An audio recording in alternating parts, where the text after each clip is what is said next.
You're listening to the Josh and Friends podcast. I had 2 younger sisters, and the mandate in my home was you do not lay a hand on a girl, no matter how heinous the crime. Right. The only recourse I had was psychological warfare, torture. Yeah. I had to just kind of mess with them in creative ways because that was my only way to. Otherwise, I would have murdered somebody. So my younger sister, when she was 8 years old, for Christmas or something, got one of those Teddy Ruxpins. Now, for those of you in the audience that don't know what a Teddy Ruxpin is a creepy little animatronic bear that you stick a cassette tape in the back and it tells you stories and you read a And it's all nice and sweet. He's like, "Hi, I'm Teddy Ruxpin. Teddy Ruxpin. Can you and I be friends?" And that was like her best friend. Right. She's 8 years old. Yeah. I'm 13. I'm like, this is awful. Yeah. So, but she would be going through those giant D batteries like every single week because she was just wearing it out, running, and I'd go turn it off. Like, this is ridiculous. Well, my mother, as a sort of like a side business, she used to make these really elaborate 3D birthday cakes. The most popular one was a 3-dimensional panda. And she would put it in the bottom of the refrigerator and say, "Don't touch it. That's for a customer." Right. Okay, cool. I'm not stupid. Yeah. One day I come home from probably your house, and my mom is waiting for me, and she's ready to whoop my ass. And I'm like, okay, what? You think you're sneaky? You think you're smart? I'm like, kinda. I don't know what I know what you're talking about. Yeah. And she opens up the refrigerator, and there's the panda cake missing one of its ears. So I said, what makes you think it was me? I've been gone all day. And she said, "Your sister saw you do it." Quick swivel over to my sister Laura. What? And I'm looking at her, and she's starting to kind of like get uncomfortable. And I go, "Really? Is that so?" I said, "She's lying." "Your sister wouldn't lie to me." No, that not little, like, sweet little Laura. So she's like, "You're grounded." And I'm like, "You have to be kidding me.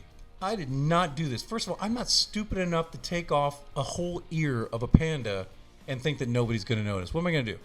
Where's the evidence? Her? Yeah. Okay." So about 20 minutes later, I walked by her and very casually whispered in her ear, "You're going to pay for this." And I walked away. Jesus, sounds creepy. Oh, it was. Oh, okay. All right. But not half as creepy as what I decided to do.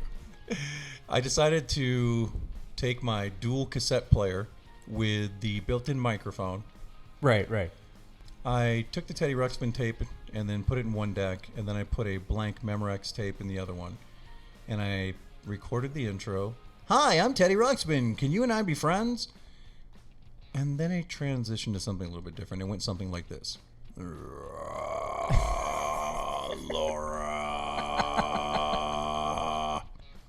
this is the devil. You've been a very bad girl. You're going to be one of my minions." I didn't know you could even do this back then. This is hilarious. Oh, yeah. So I recorded this maybe 2-minute spiel about, "If you run, I will kill your family." Like that type of thing. It was pretty sadistic. Traumatizing. Jesus. So she goes screaming out of the room, and I run into the room real quick and switch the tape back. And I'm like, I came downstairs all surprised, like, what is she screaming about? Oh my God, what is wrong with her? My sister's gone crazy. Right. So she was traumatized. She didn't want the Teddy Ruxpin in her room. So my mom took it out, and she put it on the top shelf of her closet to all right, we'll just put this away for another time. Right. And the worst part about it is my mom's closet door would sometimes be open. Yeah. And you could just see Teddy with like the top of his snout like detached because she knocked it out as she went out the room, like she knocked it over. Right.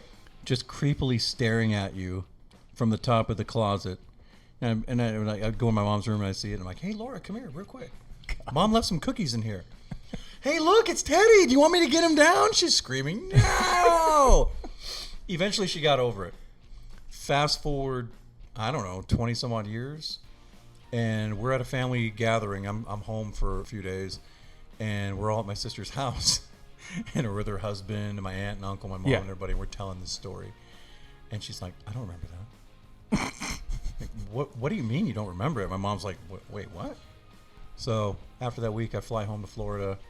Everything's fine. At about midnight, 3 or 4 days later, I get this call, and I'm like, "Hello?" She goes, I remember. That's great. That's great. Hi there. My name is Teddy Ruxpin.